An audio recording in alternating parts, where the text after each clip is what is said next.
منذ فجر التاريخ تمتد جذور الجيش المصري ككيان عسكري بعمق آلاف السنين لدولة تعد الوحيدة في العالم التي لا تزال تحتفظ باسمها وحدودها. وفي العصر الحديث يحتل الجيش المصري المرتبة 13 عالميا والأولى إفريقيا وعربيا. ومن المواقف التاريخية المعاصرة التي اهتزت فيها الثقة بين الشعب والجيش كانت الهزيمة التي تعرف بنكسة 67، ثقة سرعان ما استعادها الجيش خلال بضع سنين في حرب أكتوبر. الآن وفي ظل التغيرات والتحولات الهيكلية التي حدثت وتحدث في مصر وبعد تدخل الجيش في الحياة السياسية بشكل مباشر، مما جعله عرضة لكل ما يتعرض له السياسيون ومن لف لفهم. ولعل من أبرزها بيان 3 يوليو وما تلاه من إعلان وزير الدفاع ترشحه للرئاسة ببدلته العسكرية، إضافة إلى ما يعرفه الجميع مما يحدث في مصر. يسقط يسقط كحك العسكر، يسقط يسقط كحك العسكر، ناشف جدا ناقص سكر، ناشف جدا ناقص سكر.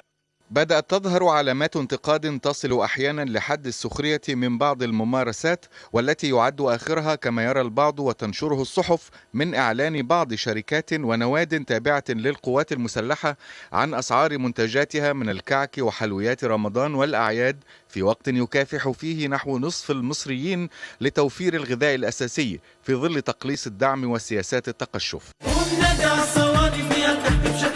وبالعجواء وبملبن عمال لنا شتمان، ولا هاجي وشايل صاجي واللي ناوي واللي غاوي يعمل البلاوي نقول له النقشه حلوه مفيش كلام. ومما يزيد حدة الانتقاد هو ما يراه البعض تأثرا سلبيا للأداء العسكري، خاصة في حماية أفراده على مناطق حدودية وكان آخرها حادث الفرافرة. ثم ضعف الخطاب الإعلامي من قبل الجيش في توضيح الحقائق، وكان آخرها نشر صور للحادث وضحاياه من الشهداء بشكل رآه البعض إخراجا سيئا، حيث كانت أغلب الصور معدلة بالفوتوشوب.